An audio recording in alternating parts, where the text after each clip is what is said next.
Hello everyone, welcome to today's class. Financial management की series में ये हमारा लेक्चर नंबर 20 है और आज हम डिस्कस करेंगे कि वर्किंग कैपिटल की किसी बिजनेस में कितनी रिक्वायरमेंट होगी, उसके कुछ डिटर्मिनेंट्स होते हैं, वो कौन कौन से हैं। तो आज के लेक्चर में सबसे पहले हम बात करेंगे कि वर्किंग कैपिटल की नीड अराइज ही क्यों होती है एक बिजनेस में, यानी क्या ज़रूरत है वर्किंग कैपिटल की। उसके बाद हम एक और कंसेप्ट करेंगे, वो है परमानेंट और टेम्पररी वर्किंग कैपिटल का। उसके बाद जो आज का हमारा मेन टॉपिक है, factors affecting working capital requirement, यानी किसी बिजनेस में वर्किंग कैपिटल कम चाहिए या ज़्यादा चाहिए, वो चीज़ किन चीज़ों पे डिपेंड करती है, कौन से ऐसे फैक्टर्स हैं जो इस रिक्वायरमेंट को अफेक्ट करते हैं, उनके बारे में हम आज के लेक्चर में देखेंगे। ओके, सबसे पहले बात करते हैं कि बिजनेस को वर्किंग कैपिटल की नीड होती ही क्यों है। देखो, ऑपरेटिंग साइकिल की वजह से किसी बिजनेस को वर्किंग कैपिटल की नीड होती है। अब ये ऑपरेटिंग साइकिल क्या होता है, ये यहाँ पे जो मैंने साइकिल बना रखा है यही ऑपरेटिंग साइकिल है। सबसे पहले देखो, आपके पास कैश होता है, उस कैश से आप रॉ मटेरियल परचेज करते हो, फिर raw material work in progress बन जाता है, यानी उस पर कुछ काम हो गया लेकिन अभी तक वो पूरी तरह से तैयार नहीं है चीज़। फिर वो पूरी तरह से तैयार हो जाती है तो फिनिश गुड्स बन जाती है। फिर मान लो आपने उसको उधार में सेल किया तो वो डेटर्स बन जाएंगे आपके, और उन डेटर्स से फिर आपको कैश मिलेगा, और ये साइकिल ऐसे ही चलता रहेगा। तो इसको हम बोलते हैं ऑपरेटिंग साइकिल। अब आप एक चीज़ देखिए ऑपरेटिंग साइकिल से रिलेटेड, कि वर्किंग कैपिटल की नीड आपको क्यों अराइज होती है। देखो, आपने शुरू में कैश लिया और ये पूरा प्रोसेस होके वापस आपके पास कैश आएगा, तो इसमें एक टाइम पीरियड लगेगा। हर ऑर्गेनाइजेशन के लिए ये टाइम पीरियड अलग अलग हो सकता है। मतलब किसी में हो सकता है कि आपको 2 दिन में ये पूरा साइकिल हो जाए, किसी में हो सकता है 20 दिन लगे, किसी में हो सकता है कि 2 साल भी लग जाएं। ठीक है, तो ऑपरेटिंग साइकिल जो है ये हर बिजनेस का अलग अलग होता है। और इसमें क्या हुआ, जैसे अब आपके पास पहले कैश था, फिर वो रॉ मटेरियल में बन गया, फिर वो फिनिश गुड्स बनेगा, फिर वो सेल होगा। तो जब तक आपके पास कैश नहीं आएगा, ये वापस कैश रियलाइज नहीं होगा, तब तक आपको जो खर्चे हैं वो तो पे करने पड़ेंगे ना। जो आपके एक्सपेंडिचर हैं वो तो आपको पे करने पड़ेंगे, सैलरी देनी पड़ेगी, सब चीज़ों की पेमेंट करनी पड़ेगी। तो इसलिए आपको कैश चाहिए तो सही, लेकिन ये आपका क्या है, कैश यहाँ पे ब्लॉक हो गया है। ठीक है, तो इस वजह से वर्किंग कैपिटल की नीड अराइज होती है। मतलब हमारा कैश यहाँ पे ट्रैप हो गया है in form of raw material, in form of work in progress, in form of finish goods. तो इस दौरान, इस पूरे ऑपरेटिंग साइकिल के दौरान आपको अपने एक्सपेंसेस तो पे करने पड़ेंगे, और उसी के लिए आपको वर्किंग कैपिटल की रिक्वायरमेंट पड़ती है। ठीक है, अब देखो, ये ऑपरेटिंग साइकिल हर बिजनेस में अलग अलग तरह का हो सकता है। जैसे मान लो कोई मैन्युफैक्चरिंग कंसर्न है तो वहाँ पे तो ये आएगा, raw material work in progress finish goods आएगी। लेकिन कोई ट्रेडिंग बिजनेस है तो वहाँ पे क्या होता है, हम बना बनाया सामान खरीदते हैं, तो वहाँ पे ये raw material work in progress नहीं आएगा, वहाँ पे कैश सीधा किस में कन्वर्ट होगा, फिनिश गुड्स में ही कन्वर्ट होगा। ठीक है, इसी तरह से मान लो कुछ बिजनेस ऐसे हो सकते हैं जो कि क्रेडिट में सेल नहीं करते हैं, तो वहाँ पे क्या होगा, फिनिश गुड सीधा कैश में कन्वर्ट होगी, वो डेटर्स में कन्वर्ट नहीं होगी। तो ये ऑपरेटिंग साइकिल हर बिजनेस के लिए अलग अलग हो सकता है, लेकिन इसी ऑपरेटिंग साइकिल की वजह से हमें वर्किंग कैपिटल की ज़रूरत पड़ती है, क्योंकि ऑपरेटिंग साइकिल यानी कि आपका कैश जो है वो ट्रैप हो गया है। लेकिन जितना ये साइकिल है, मान लो 2 महीने का, 4 महीने का, जितना भी टाइम पीरियड इस साइकिल में लगेगा, उस दौरान हमें पैसा तो चाहिए, क्योंकि हमें एक्सपेंडिचर तो करने पड़ेंगे, इसलिए हमें वर्किंग कैपिटल की रिक्वायरमेंट पड़ती है। तो आई होप ये चीज़ आपको क्लियर है कि बिजनेस को वर्किंग कैपिटल किसके लिए चाहिए। अब हम एक और इम्पॉर्टेंट कंसेप्ट डिस्कस करते हैं, परमानेंट और temporary working capital. Permanent working capital क्या होती है, एक minimum amount of working capital होती है जो आपको बिजनेस में हमेशा के लिए चाहिए ही चाहिए। ठीक है, जैसे वर्किंग कैपिटल में क्या, आपकी करंट एसेट, करंट लायबिलिटीज आती हैं। तो आप यूँ मानो कि जैसे कोई कैश है तो एक मिनिमम अमाउंट का कैश आपको हमेशा बिजनेस में चाहिए, एक मिनिमम अमाउंट का स्टॉक आपके बिजनेस में हमेशा होगा। तो ये चीज़ें क्या है, परमानेंट वर्किंग कैपिटल है, कि minimum amount of working capital जो कि बिजनेस में कॉन्टीन्यूअसली आपको चाहिए ही चाहिए, थ्रू आउट द ईयर आपको चाहिए ही चाहिए। लेकिन टेम्परेरी वर्किंग कैपिटल क्या होती है, इसको आप फ्लक्चुएटिंग वर्किंग कैपिटल भी बोलते हो, वेरिएबल वर्किंग कैपिटल भी बोलते हो। टेम्परेरी वर्किंग कैपिटल का मतलब है कि जो सीजनल वेरिएशन है या अनफोर्सीन सर्कमस्टेंसेस है उसके लिए जो वर्किंग कैपिटल आपको चाहिए।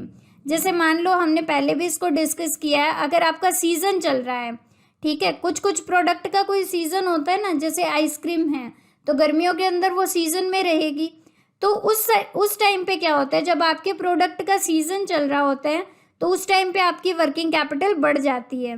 ठीक है, क्यों बढ़ जाती है, क्योंकि उस टाइम पे आप ज़्यादा सेल कर रहे हो तो ऑब्वियसली आपके पास स्टॉक भी ज़्यादा होना चाहिए। उस टाइम पे ज़्यादा सेल कर रहे हो तो डेटर्स भी ज़्यादा होंगे आपके। ठीक है, तो इस तरह से क्या है कि जब सीज़न आता है तो उस टाइम पे वर्किंग कैपिटल ज़्यादा रिक्वायर्ड होती है। ठीक है, और जितनी ज़्यादा है ये वर्किंग कैपिटल, यानी कि टोटल वर्किंग कैपिटल जितनी आपकी है उसमें से आप परमानेंट वाला पोर्शन हटा दो तो जो बाकी वर्किंग कैपिटल है वो क्या है, टेम्परेरी वर्किंग कैपिटल।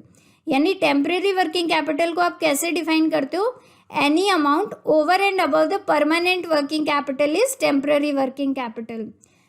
इसको मैं एक ग्राफ के फॉर्म में आपको बताती हूँ। जैसे मान लो ये हम एग्जाम्पल लें अगर, तो यहाँ पे मैं वर्किंग कैपिटल शो कर रही हूँ, यहाँ पे मैं टाइम शो कर रही हूँ। तो एक वर्किंग कैपिटल, जो मिनिमम वर्किंग कैपिटल आपको थ्रू आउट द ईयर चाहिए ही चाहिए, तो ये हॉरिजॉन्टल लाइन बनेगी, ये है आपकी परमानेंट वर्किंग कैपिटल। ठीक है, अब जो आपकी टोटल वर्किंग कैपिटल है वो कभी बढ़ती रहेगी कभी कम होती रहेगी, तो इस तरह से मूव करेगी। ठीक है, तो ये आपका ग्राफ है टोटल वर्किंग कैपिटल का। ठीक है, अब ये देखो कि टोटल वर्किंग कैपिटल और परमानेंट वर्किंग कैपिटल के बीच जो ये गैप है, जो ये शेडोड एरिया में शेडो कर रही हूँ इसको, ये क्या है, आपकी टेम्परेरी वर्किंग कैपिटल है। यानी परमानेंट वर्किंग कैपिटल से आपकी टोटल वर्किंग कैपिटल कितनी ज़्यादा है, वो है आपकी टेम्परेरी वर्किंग कैपिटल। ठीक है, तो एक चीज़ आप यहाँ पे देखो कि टोटल वर्किंग कैपिटल कभी भी इस लाइन से नीचे नहीं जा सकता है, परमानेंट वर्किंग कैपिटल से नीचे नहीं हो सकता है। क्यों, क्योंकि परमानेंट वर्किंग कैपिटल तो क्या है, जो minimum amount of working capital है वही तो परमानेंट वर्किंग कैपिटल है। तो इससे ज़्यादा हो सकती है अमाउंट, लेकिन इससे कम नहीं हो सकती है वर्किंग कैपिटल की अमाउंट। तो जितना ज़्यादा होगी वो क्या है, आपकी टेम्परेरी वर्किंग कैपिटल। ठीक है, अब देखो ये तो बात थी कि परमानेंट वर्किंग कैपिटल एक स्ट्रेट लाइन है, लेकिन अगर कोई एक्सपेंडिंग फर्म है, एक्सपेंडिंग फर्म मतलब कोई फर्म जो ग्रो कर रही है, तो वहाँ पे परमानेंट वर्किंग कैपिटल भी स्ट्रेट लाइन हो ज़रूरी नहीं है। जैसे उस केस में क्या होगा, परमानेंट वर्किंग कैपिटल आपकी ऐसे भी हो सकती है, यानी टाइम के अकॉर्डिंग परमानेंट वर्किंग कैपिटल भी बढ़ रही है। कैसे, जैसे मान लो कोई फर्म है, अभी उसकी एक ब्रांच है, ठीक है, फिर मान लो वो 2 ब्रांच खोल लेती है, 3 खोल लेती है, तो जो minimum amount of working capital उसके पास होना चाहिए वो भी तो बढ़ेगा ना।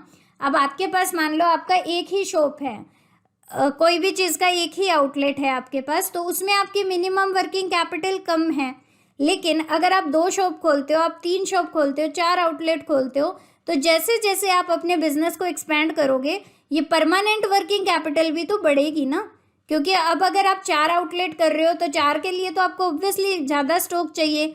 ठीक है, तो यहाँ पे क्या होगा, परमानेंट वर्किंग कैपिटल भी इंक्रीजिंग होगा। ठीक है, और टेम्परेरी वर्किंग कैपिटल फिर कैसे हो जाएगा, इस तरह से टोटल वर्किंग कैपिटल आएगा आपका, और इनके बीच का जो गैप है, ठीक है, ये गैप क्या होगा, आपका टेम्परेरी वर्किंग कैपिटल होगा। यहाँ भी आपको ये चीज़ ध्यान देनी है कि ये लाइन से नीचे नहीं आओगे, परमानेंट वर्किंग कैपिटल से नीचे नहीं आनी चाहिए आपकी ये लाइन। ठीक है, तो आई होप ये चीज़ आपको क्लियर है कि परमानेंट वर्किंग कैपिटल मतलब मिनिमम इतनी अमाउंट ऑफ वर्किंग कैपिटल तो आपको चाहिए ही चाहिए, और टेम्परेरी वर्किंग कैपिटल मतलब जो अमाउंट आपकी टेम्परेरी रिक्वायरमेंट है, यानी सीजनल रिक्वायरमेंट के अकॉर्डिंग जो चेंज हो रही है। ठीक है, सो अब हम बात करते हैं determinants of working capital requirement. देखो, हमने वर्किंग कैपिटल मैनेजमेंट का मीनिंग देखा था, उसमें क्या था कि वर्किंग कैपिटल की एडिकेट अमाउंट होनी चाहिए, ना तो बहुत ज़्यादा वर्किंग कैपिटल होनी चाहिए और ना ही बहुत कम होनी चाहिए।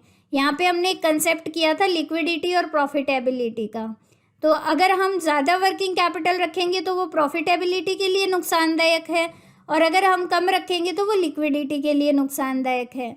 इसलिए वर्किंग कैपिटल जो है वो एडिकेट अमाउंट की होनी चाहिए। ठीक है, अब देखो टोटल वर्किंग कैपिटल जो रिक्वायरमेंट है वो कई तरह के फैक्टर से अफेक्ट होती है। ठीक है, लेकिन इन फैक्टर्स का अफेक्ट अलग अलग होगा। जैसे अभी हम आगे फैक्टर्स डिस्कस करेंगे कि कौन कौन से फैक्टर्स की वजह से वर्किंग कैपिटल की रिक्वायरमेंट बिजनेस में अलग अलग होती है, लेकिन वो फैक्टर्स हर एंटरप्राइज के लिए, हर बिजनेस के लिए अलग अलग होंगे।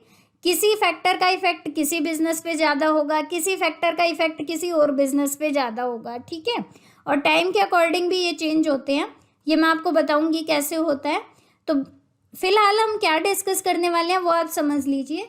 हम ये देखने वाले हैं कि बिजनेस के अंदर कितनी वर्किंग कैपिटल रिक्वायर्ड होती है, ये किन किन फैक्टर के ऊपर डिपेंड करता है, ठीक है। तो सबसे पहला फैक्टर है नेचर ऑफ बिजनेस। देखो, पब्लिक यूटिलिटीज़ होती हैं जो, जैसे मान लो आपका इलेक्ट्रिसिटी वाली कंपनीज हैं, तो इनका कैश नेचर होता है बिजनेस का, क्योंकि कैश में पेमेंट होती है, उधार तो नहीं चलती है बिजली के बिल में, ठीक है। और वहीं पे ये क्या है, सर्विसेज सेल करते हैं, कमोडिटी सेल नहीं करते हैं, गुड्स सेल नहीं करते हैं। ये क्या बेच रहे हैं, सर्विसेज बेच रहे हैं। अब सर्विसेज बेचने में क्या होता है कि सर्विसेज का स्टॉक नहीं होता है, ठीक है। रॉ मटेरियल का और वो वर्क इन प्रोग्रेस बनाना और ये सब चीज़ें यहाँ पे नहीं आती है। सर्विसेज में तो क्या है, जैसे मान लो टीचिंग एक सर्विस है, ठीक है, डॉक्टर की एक सर्विस है, तो वो कोई स्टॉक बना के थोड़ा ही रखेंगे उस सर्विस का, ठीक है। तो इसलिए क्या होता है, वर्किंग कैपिटल आपको कम चाहिए होता है, क्योंकि आपको देखो, मैंने आपको पहले भी बताया था ऑपरेटिंग साइकिल के बारे में, तो यहाँ पे आप ऑपरेटिंग साइकिल वाला प्रिंसिपल लगाओ। कैश नेचर है बिजनेस का, यानी कि डेटर्स नहीं होंगे, डेटर्स नहीं होंगे तो वर्किंग कैपिटल कम होगी, क्योंकि डेटर्स क्या है, करंट एसेट का पार्ट है। अब करंट एसेट कम होगी तो वर्किंग कैपिटल भी कम चाहिएगी, ठीक है। अच्छा, दूसरी चीज़ ट्रेडिंग एंटरप्राइजेस, यानी कि जो बना बनाया माल लेती है और आगे बेचती है, उसमें क्या है, उनको कैश भी अच्छा खासा रखना पड़ता है, स्टॉक भी रखना पड़ता है, डेटर्स भी रखने पड़ते हैं, क्योंकि अगर आप कंपटीशन में रन कर रहे हो तो आपको उधार में सामान बेचना पड़ेगा। तो इसलिए क्या है, आपको वर्किंग कैपिटल की रिक्वायरमेंट ज़्यादा होती है। यहाँ पे आप ये चीज़ ध्यान रखिए, वर्किंग कैपिटल क्या है, current asset minus current liabilities. तो अगर आपकी करंट एसेट ज़्यादा है तो वर्किंग कैपिटल ज़्यादा होगी, ठीक है। अब देखो, प्रोडक्शन और मैन्युफैक्चरिंग साइकिल, ये क्या होता है, रॉ मटेरियल को फिनिश गुड्स बनाने में कितना टाइम लगता है, दैट इज मैन्युफैक्चरिंग साइकिल या प्रोडक्शन साइकिल। मतलब प्रोडक्शन करने में कितना टाइम लग रहा है, तो जितना ज़्यादा टाइम लगेगा उसका मतलब उतने ही टाइम के लिए आपके फंड जो हैं वो टाई हो गए हैं, उसके अंदर फंस गए हैं, तो ज़्यादा वर्किंग कैपिटल चाहिएगी। अगर मान लो आपका प्रोडक्शन साइकिल छोटा है, यानी जल्दी से रॉ मटेरियल जो है वो फिनिश गुड्स में कन्वर्ट हो जाता है, तो उस केस में आपको वर्किंग कैपिटल कम चाहिए, क्योंकि आपका पैसा कम टाइम के लिए टाइड अप होगा, ठीक है। तो ये दूसरा फैक्टर था। देन तीसरा फैक्टर है बिजनेस साइकिल। बिजनेस साइकिल का मतलब क्या होता है, देखो ये आपको पता होगा कि जैसे बूम फेज आता है, ये बूम फेज आ गया, फिर धीरे धीरे इकोनॉमी नीचे जाती है, फिर वापस रिकवर होती है, इस तरह से ये साइकिल चलता रहता है। तो बिजनेस साइकिल में जब बूम फेज होता है उस टाइम पे आपको ज़्यादा वर्किंग कैपिटल चाहिए। क्यों चाहिए, क्योंकि उस टाइम पे क्या हो रहा होता है, आपकी बिजनेस की ग्रोथ हो रही होती है, ज़्यादा सेल होगी तो आपको स्टॉक भी ज़्यादा रखना पड़ेगा, ठीक है। इसी तरह से आपके डेटर्स भी ज़्यादा होंगे, तो वर्किंग कैपिटल ज़्यादा चाहिएगी। लेकिन जब डाउनवर्ड फेज है, यानी सेल कम हो रही है, अब सेल कम हो रही है तो आपकी वर्किंग कैपिटल भी आपको कम चाहिए, क्योंकि आप प्रोडक्शन कम करोगे, रॉ मटेरियल कम चाहिए आपको, ठीक है। देन देखो, production policy in case of seasonal product. कुछ प्रोडक्ट ऐसे होते हैं जिनकी सिर्फ एक पर्टिकुलर सीजन में डिमांड होती है, जैसे हम आइसक्रीम का एग्जाम्पल ले सकते हैं, अम्ब्रेला का एग्जाम्पल ले सकते हैं। ये थ्रू आउट द ईयर नहीं चाहिए हमें, ये कुछ एक पर्टिकुलर सीजन होता है, उसी सीजन में इन प्रोडक्ट की डिमांड होती है। तो इसलिए क्या होता है, प्रोडक्शन, इसमें आप दो तरह की प्रोडक्शन पॉलिसी फॉलो कर सकते हो। एक तो ये है कि जब इनकी डिमांड हो तभी इनको बनाया जाए, दूसरा ये है कि आप प्रोडक्शन करो पूरा साल भर। अब मान लो, जैसे मैं आपको एक एग्जांपल देती हूँ, वुलन जो क्लोथ्स हैं वो सीजनल प्रोडक्ट हैं, क्योंकि जब सर्दी पड़ेगी तभी आपको वो, मतलब तभी उनकी डिमांड होगी, राइट। तो वुलन प्रोडक्ट के लिए आप क्या कर सकते हो, एक पॉलिसी तो आप ये अपना सकते हो कि आप पूरे साल जो है वो प्रोडक्शन करते रहो, और मान लो आपका नवंबर टू जनवरी का जो सीज़न है, हम मान लेते हैं कि इस सीज़न में आपकी सर्दी पड़ती है, इस सीज़न में आपकी उन प्रोडक्ट की डिमांड होगी, तो आप through out the year production करते रहोगे और नवंबर टू जैन में सेल करोगे। इस केस में क्या होगा, आपको स्टॉक ज़्यादा रखना पड़ेगा, क्योंकि पूरे साल भर आप प्रोडक्शन कर रहे हो और अपना स्टॉक इकट्ठा करते जा रहे हो, ठीक है। वहीं दूसरा ऑप्शन क्या हो सकता है कि मान लो आप सितंबर अक्टूबर में ही अपना प्रोडक्ट जो है वो बनाना शुरू करो, यानी जिस टाइम पे आपके प्रोडक्ट की डिमांड है अराउंड उसी टाइम पे आप प्रोडक्शन करो। तो इस केस में आपको स्टॉक कम रखना पड़ेगा, क्योंकि थ्रू आउट द ईयर नहीं रखना पड़ेगा ना। इस केस में, पहले वाले केस में क्या था कि आप through out the year production कर रहे हो, तो अगर through out the year production कर रहे हो तो उस केस में क्या होगा, ज़्यादा वर्किंग कैपिटल चाहिएगी, क्योंकि ज़्यादा स्टॉक आपको रखना पड़ेगा, ठीक है। तो ये चीज़ होगी, प्रोडक्शन पॉलिसी कैसी है आपकी, उसके अकॉर्डिंग भी वर्किंग कैपिटल की नीड चेंज होती है। देन बात करते हैं हम क्रेडिट पॉलिसी टुवर्ड्स डेटर्स। जो आपके डेटर्स होते हैं, डेटर्स कौन होते हैं, जिनको आपने उधार में सामान दिया है, उनके लिए आपकी पॉलिसी कैसी है। अगर आप लिबरल क्रेडिट देते हो, मतलब आसानी से उधार दे देते हो लोगों को, तो उस केस में आपको ज़्यादा वर्किंग कैपिटल चाहिए, क्योंकि अगर आप आसानी से उधार दे देते हो, लिबरल टर्म्स पे देते हो, तो आपकी करंट एसेट बढ़ेगी, करंट एसेट बढ़ेगी मतलब वर्किंग कैपिटल बढ़ेगी, ठीक है।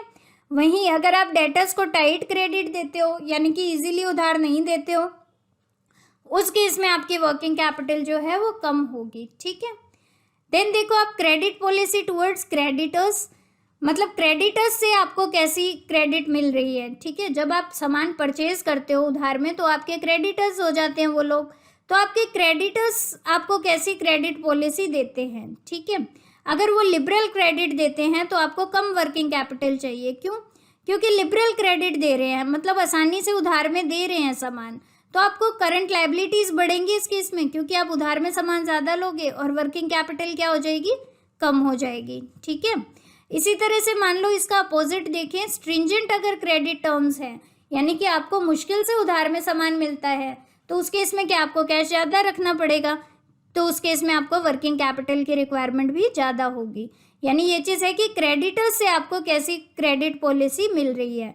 पहला था कि आप डेटर्स को कैसी क्रेडिट पॉलिसी दे रहे हो, ठीक है। देन देखो रॉ मटेरियल जो यूज़ किया जाता है उसका नेचर कैसा है।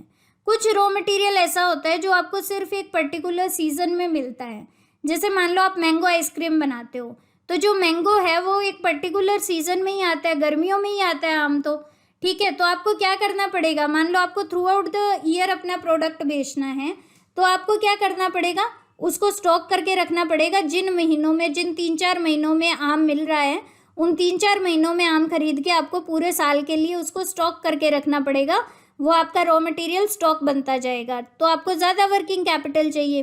वहीं आपका कोई रॉ मटेरियल ऐसा है जो थ्रू आउट द ईयर आसानी से मिल जाता है, तो उस केस में आपको कम वर्किंग कैपिटल चाहिए, क्योंकि फिर आपको अननेसेसरी स्टॉक बना के रखने की ज़रूरत नहीं है, मार्केट से आप कभी भी ला सकते हो अपना रॉ मटेरियल, ठीक है।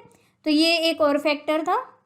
देन देखो साइज ऑफ बिजनेस, बहुत ही कॉमन सी चीज़ है कि छोटा बिजनेस है तो कम वर्किंग कैपिटल चाहिए, बड़ा बिजनेस है तो ज़्यादा वर्किंग कैपिटल चाहिए, ठीक है। देन बात आती है ऑपरेटिंग एफिशिएंसी की। ऑपरेटिंग एफिशिएंसी का मतलब है कि मैनेजमेंट की एफिशिएंसी कैसी है। अगर मैनेजमेंट की एफिशिएंसी अच्छी है तो वो कम वर्किंग कैपिटल से काम चला लेगी, क्योंकि अगर मैनेजमेंट की एफिशिएंसी अच्छी है इसका मतलब आपका मटेरियल वेस्ट नहीं हो रहा, इसका मतलब आप डेटर्स से पैसा जो है वो टाइमली ले लेते हो। तो अगर इस तरह की चीज़ें हैं तो आपको वर्किंग कैपिटल कम चाहिएगी। लेकिन अगर आपकी पुअर एफिशिएंसी है तो उसमें वेस्टेज ज़्यादा होगा, डेट ज़्यादा बढ़ते जाएंगे, क्योंकि आपकी अच्छी कलेक्शन पॉलिसी नहीं है, तो इसका मतलब आपको वर्किंग कैपिटल ज़्यादा चाहिएगी, ठीक है। देन नेक्स्ट है growth and expansion. Growth and expansion में क्या है कि जो ग्रोइंग कंसर्न है, मान लो कोई बिजनेस ऐसा है जो बढ़ रहा है, जो ज़्यादा ब्रांचेस खोल रहा है अपनी, उसको ज़्यादा वर्किंग कैपिटल चाहिए एज़ कम्पेयर टू जो बिज़नेस आपका स्टैटिक है, ठीक है। क्योंकि बढ़ते हुए बिजनेस में ज़्यादा स्टॉक चाहिएगा, ज़्यादा कैश चाहिएगा। अब अगर आप अपनी ब्रांचेस और खोलना चाहते हो तो ऑब्वियसली आपको ज़्यादा वर्किंग कैपिटल चाहिएगी, ठीक है। तो ये कुछ फैक्टर्स थे जो हमने डिस्कस किए वर्किंग कैपिटल की रिक्वायरमेंट को डिसाइड करने वाले। तो आज हमने जो डिस्कस किया, एक तो परमानेंट और टेम्परेरी वर्किंग कैपिटल को डिस्कस किया। परमानेंट मतलब जो through out the year minimum amount आपको चाहिए ही चाहिए, और टेम्परेरी मतलब जो सीजनल फ्लक्चुएशन की वजह से चाहिए, ठीक है। उसके बाद हमने कुछ फैक्टर्स देखे जो वर्किंग कैपिटल की रिक्वायरमेंट को डिसाइड करते हैं। अब ये फैक्टर्स जो हैं वो हर बिजनेस के लिए अलग अलग तरह से हो सकते हैं। जैसे जो मैन्युफैक्चरिंग बिजनेस है उनके लिए प्रोडक्शन साइकिल इम्पोर्टेंट हो जाएगा कि प्रोडक्शन साइकिल कितना है कितना नहीं है। वहीं ट्रेडिंग कंसर्न के लिए ये चीज़ मैटर नहीं करती, क्योंकि वो बना बनाया सामान ही बेच रहे हैं, तो उनके लिए प्रोडक्शन साइकिल इम्पॉर्टेंट नहीं है। ठीक है, सो आई होप आज का ये लेक्चर आपको क्लियर है। Thank you so much for your time. We will be meeting to you in the next lecture. Thank you.